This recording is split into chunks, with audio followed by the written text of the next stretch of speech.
దేశమంతా స్వచ్ఛ భారత్ అంటోంది. రాష్ట్ర ప్రభుత్వం స్వచ్ఛాంధ్రప్రదేశ్ సాధిస్తామని చెబుతోంది. రోడ్లు ఊడ్చడం, పరిసరాలు పరిశుభ్రంగా ఉంచుకోవడం, ఊర్లోని చెత్తంతా తీసుకెళ్లి ఓ చోట పడేసి స్వచ్ఛంగా ఉన్నామంటే సరిపోతుందా? గుట్టలుగా పేరుకుపోతున్న చెత్తను సంస్కరించాల్సిన అవసరం లేదా? ఆధునిక సాంకేతికతతో సద్వినియోగం చేయడం సాధ్యం కాదా? రాజధాని విజయవాడ నుంచి రాష్ట్రంలోని మారుమూల పురపాలికల వరకు అన్ని చోట్ల ఎదురవుతున్న సమస్యకు పరిష్కారం కనుగొనలేమా? వ్యర్థాల నుంచి అర్థాలు వెతకడంలో అంతర్జాతీయంగా అమలవుతున్న విధానాలేంటి? మన వద్ద వాటి అమలుకు అధికారుల ప్రణాళికలేంటి? రాష్ట్ర ప్రభుత్వం ఏం చేస్తోంది?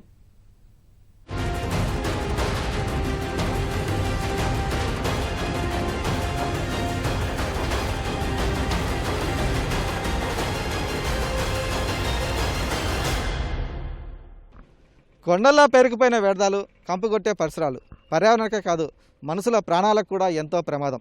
నగరాలు, పట్టణాల్లోని డంపింగ్ యార్డ్ల వద్ద ఇలాంటి పరిస్థితిని మనం చూస్తున్నాం. మరి దీనికి ఎలాంటి పరిష్కారం లేదా?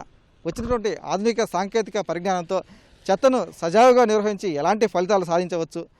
విద్యుత్తో పాటు ఇతర ఇంధనాలు కూడా ఈ చెత్త నుంచి విదేశాల్లో తయారు చేస్తున్నటువంటి వైనాన్ని మనం పుణికిపుచ్చుకొని ఎలాంటి మంచి ఫలితాలు సాధించడం పాటు ఆదాయాన్ని సమకూర్చుకోవచ్చు అనే అంశాలపైన మనం ఓ పరిశీలన చేద్దాం.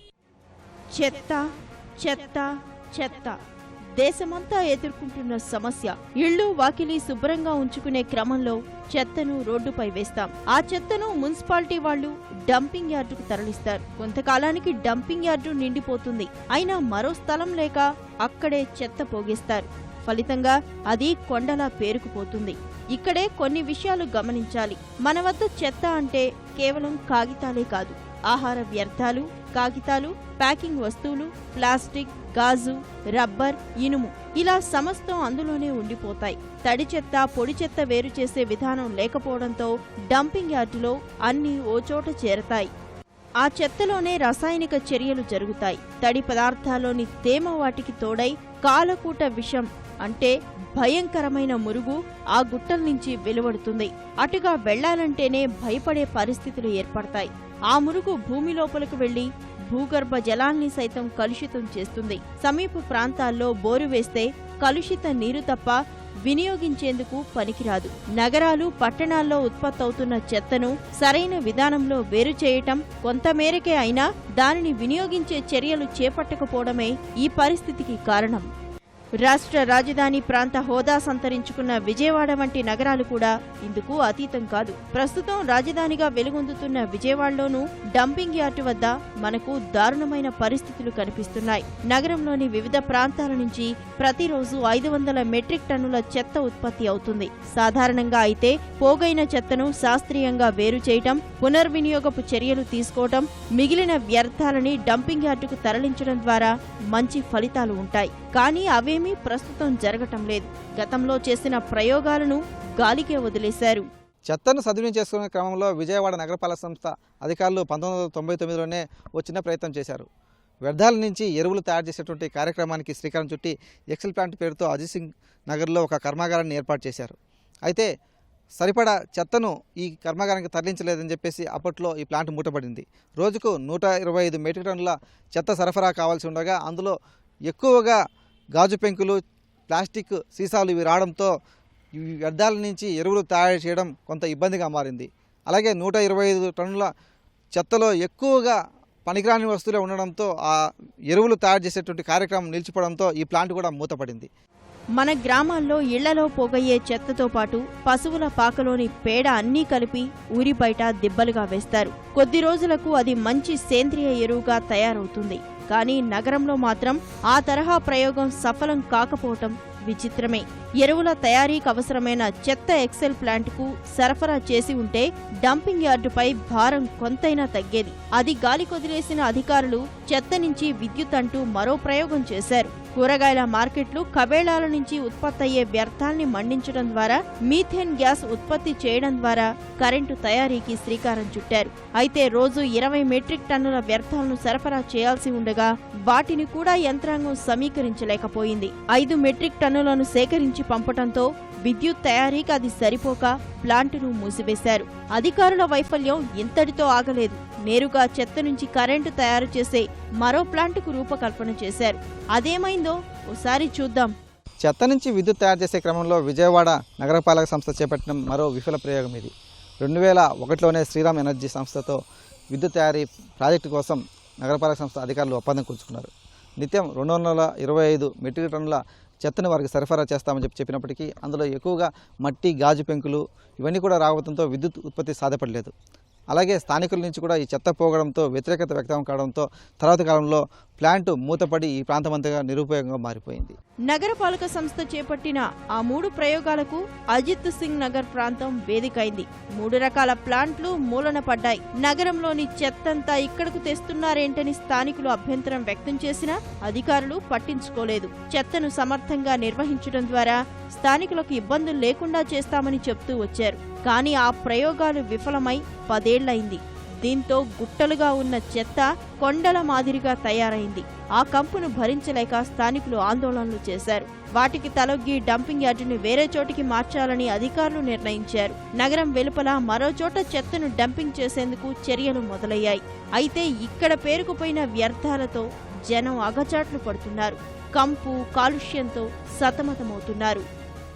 అనేక రోగాలు, దగ్గులు, ఆయుషాలు వచ్చి విపరీతం కంపుతో కొడుతున్నారు. దీన్ని కదిలించినప్పుడల్లా విపరీతమైన వాసన వచ్చి ప్రజలు నానా ఇబ్బంది పడుతున్నారు. ఇప్పటికొచ్చి చాలా సార్లు బట్టి చెప్తున్నారు, ఇగో చెత్త వేరుతున్నాం, కంపోజింగ్ చేస్తున్నాం, దేనికైనా డిఫరెంట్గా పంపిస్తున్నాం, చెత్తను దూర ప్రాంతాలు పండించాం అంటున్నారు. కానీ ఆ పని ఏమాత్రం జరగట్లే. అన్ని మటుకు టెంట్లు వేస్తారు, ఇక్కడ కూర్చోబెట్టారు, గైడింగ్ చేస్తున్నాం అంటారు, మోటార్లు పెట్టారు, కానీ ఏ విధమైంది ఏవి జరగట్లేదు. దుమ్ము, ధూళి, కుక్కలు, చెత్త మొత్తం ఇక్కడ వేస్తున్నారండి. అదేమని మేము ధర్నా చేసి మేము ఉంటే పోలీసులు తేటం తీసుకెళ్తాం. ఇలా చేసి డబ్బా ఎత్తున్నారు. అసలు ఆ వాసన కూడా భరాయించలేకపోతున్నాం. కానీ జాలి లేదు. మా బాధల మటుకు పట్టించుకోవట్లా, ఎవరు రాట్లా. మనుషుల మీద ఈ చెత్త పోసి బతుకుతున్నారు. ఇదిగో తీసేస్తున్నాం అంటున్నారు, తీయట్లేదు. ఎన్నిసార్లు సైకి చేసాం, ఎన్నిసార్లు ఇబ్బంది పడ్డాము మేము, ఎన్నిసార్లు వచ్చి జ్వరాలు, రోగాలు, ఎన్ని చలి జ్వరాలు, టైఫాయిడ్ జ్వరాలు ఎన్ని వస్తున్నాయి. మా తలుపులు తీసుకుంటే వెళ్ళలేదు మేము. ఏ రోజుగా తలుపు తీయటం లేదు. ఏకలు, దోమలు, తెల్లవార్లు లారీలు తిరుగుతున్నాయి. ఏందండి ఆ పరిస్థితి మాకేంది? ఈ వాసనకి భరిస్తున్నామా?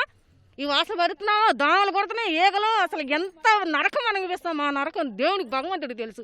ఇల్లు కట్టుకున్నామంటే ఏది లేదు మాకు. ఎక్కడికైనా వెళ్ళిపోవాలనిపిస్తుందా? అంత బాధగా ఉంది మాకు. ఈ చెత్త వల్లండి చాలా అనారోగ్యాలు అయిపోతున్నాం. జ్వరాలు, వాంతులు, ఈరోషణాలు, చాలా నరకం పడుతున్నాం. ఇదిగో తీసేస్తున్నాం, అదిగో తీసేస్తున్నాం అంటున్నారు. ఈ పాత చెత్త మాత్రం కదలట్లేదు. నగరాల్లో తయారవుతున్న చెత్తను శాస్త్రీయ విధానంలో సేకరించడం ద్వారానే నిర్వహణ సులువవుతుందన్నది నిపుణుల అభిప్రాయం. ఇందుకోసం ఆధునిక డంపర్ బిన్నులు, డంపింగ్ యార్డులు ఏర్పాటు చేయాల్సి ఉంటుంది.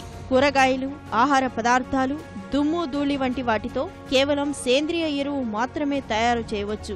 అలా కాకుండా ప్లాస్టిక్ వ్యర్థాలు, ప్యాకేజీ బాక్సులు, పారిశ్రామిక వ్యర్థాల నుంచి కరెంటు తయారు చేయవచ్చు. అలాగే ఇటుకలు, పెట్టెలు, బెంచీలు వంటి వాటిని కూడా తయారు చేయవచ్చు. అయితే మన వద్ద పోగయ్యే చెత్తలో 40% వరకు మాత్రమే విద్యుత్ తయారీకి అనువుగా ఉంటుంది. కాబట్టి మిగతా చెత్తను ఎరువుల తయారీకి వినియోగించవచ్చు. ప్లాస్టిక్ వ్యర్థాలతో రోడ్లు వేసే పరిజ్ఞానం అందుబాటులోకి వచ్చిన తరుణంలో ఆ దిశగా కూడా సద్వినియోగం చేసుకోవాలి. విజయవాడలో ఇటీవలే ప్రయోగాత్మకంగా కొన్ని ప్రాంతాల్లో ప్లాస్టిక్ ను వినియోగించి రోడ్లు వేశారు. ఆ ప్రయత్నాలను మరింతగా విస్తరించాల్సిన అవసరం ఉంది. ప్రజల్లో ముందుగా అవగాహన కల్పించడం ద్వారానే చెత్తను వేరు చేయటం సాధ్యమవుతుంది. గృహ వ్యర్థాలు, హోటళ్ల వ్యర్థాలు, షాపింగ్ మాల్స్ నుంచి వచ్చే చెత్త, కూరగాయలు, మాంసం మార్కెట్లు ఇలా విభిన్న ప్రాంతాల నుంచి వేర్వేరుగా చెత్తను సేకరించాల్సి ఉంటుంది. అప్పుడే ఆ చెత్తను విభిన్నమైన ప్రయోజనాల కోసం ఉపయోగించవచ్చని నిపుణులు సూచిస్తున్నారు. ఒక పట్టణంలో ఉత్పత్తి అయ్యే చెత్తలో 20% మించకుండా మాత్రమే డంపింగ్ యార్డ్కి వెళ్లాల్సినటువంటి అవసరం ఉంది. అంటే 80% చెత్త నుంచి అటు ఎరువుగాని తయారు చేసుకోవచ్చు, లేదా బయోగ్యాస్ తయారు చేసుకోవచ్చు, లేదా వేస్ట్ ఎనర్జీ ప్లాంట్కి మనం ఉపయోగించుకోవాలి. ఇప్పుడిప్పుడే దానికి సంబంధించినటువంటి టెక్నాలజీ కానీ, అవగాహన సదస్సులు కానీ, ట్రైనింగ్ ప్రోగ్రామ్స్ కానీ విషయాన్ని తెలుసుకొని ప్రతి ఒక్కళ్ళు ఏదో ఒక పరిశ్రమకు అనుమతిస్తూ తద్వారా చెత్తను నిర్వహించే స్థాయిలోకి వెళ్తున్నారు. బహుశా ఈ స్వచ్ఛ భారత్ కింద ఈ కార్యక్రమాన్ని భారీ ఎత్తున చేపట్టి అన్ని చోట్ల కూడా విజయాన్ని సాధించవచ్చు. మరోవైపు విజయవాడతో పాటు రాష్ట్రంలోని 10 ప్రాంతాల్లో చెత్త నుంచి విద్యుత్ తయారీ ప్లాంట్ల ఏర్పాటుకు ప్రభుత్వం సిద్ధమైంది. విజయవాడ, గుంటూరు నగరపాలక సంస్థలతో పాటు చుట్టుపక్కల ఉన్న తెనాలి, మంగళగిరి పురపాలికల్ని కూడా ఒకే గొడుగు కిందకు తీసుకొచ్చి సమగ్ర చెత్త నిర్వహణను చేపట్టాలని నిర్ణయించింది. గుంటూరు జిల్లా నాయుడుపేటలో 70 ఎకరాల్లో ప్లాంట్ ఏర్పాటు చేయనుంది. ఇక్కడకు 2000 మెట్రిక్ టన్నుల చెత్తను తరలించి విద్యుత్ తయారు చేయాలనేది ఆలోచన. ప్లాంట్స్ ముఖ్యమంత్రి గారి ఆదేశం ప్రకారం 10 ప్లేసులు యాక్చువల్గా టెండర్లు పిలిచాం, ఏజెన్సీకి కూడా ఇచ్చేసాము. అయితే కొద్దిగా మొదట్లో కొన్ని దగ్గర ల్యాండ్ ప్రాబ్లం వచ్చింది. అయితే ఆ ల్యాండ్ ప్రాబ్లమ్స్ అన్నింటినీ సాల్వ్ చేసాం, ఇబ్బంది ఏం లేదు.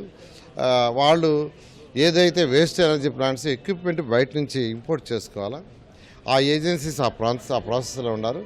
వాళ్ళు ఏదైతే మన కమిట్మెంట్ అయ్యారో అంటే 18 మంత్స్ నుంచి 24 మంత్స్లో చెప్పిన ప్రకారం వాళ్ళు పూర్తి చేస్తారు. దానికి రెగ్యులర్గా ఆఫీసర్స్తోనూ ఏజెన్సీతోనూ రివ్యూ జరుగుతుంది. ఢిల్లీలో పటియాలలో ఎవరు చేస్తున్నారో ఆ జిండాల్ కంపెనీకి మనకు టెండర్ వచ్చింది కాబట్టి ఖచ్చితంగా వాళ్ళు ఒక 3-4 సంవత్సరాలుగా చేస్తున్న అనుభవం ఉంది కాబట్టి ఖచ్చితంగా ఇక్కడ వచ్చేసి ఇప్పుడు ఫెయిల్ కాకుండా సక్సెస్ఫుల్గా చేసే అవకాశం ఉంది. మనకు గుంటూరులో చేస్తున్నారు. గుంటూరులో మనకు ఇది వచ్చేసి ఇప్పుడు దీనికి ముందు చేసింది అన్ని కూడా అప్పుడు వచ్చేసి మనకు ఈ పొల్యూషన్ కంట్రోల్ బోర్డు అలాంటి లెంగ్తీ ప్రొసీజర్ లేదు. బట్ ఇప్పుడు వచ్చేసి డీటెయిల్డ్ ప్రొసీజర్స్ ఉన్నాయి కాబట్టి దానికి కొంచెం టైం పడుతుంది. బట్ గుంటూరులో ఖచ్చితంగా వచ్చేసి మన ల్యాండ్ అని కూడా అలకేట్ చేయడం జరిగింది. వాళ్ళు పబ్లిక్ హియరింగ్ కోసం పెట్టేసి అక్కడ ఉన్న పబ్లిక్ కూడా వాళ్ళు కూడా ఆ వివరాలు కూడా తెలియజేయడం జరిగింది.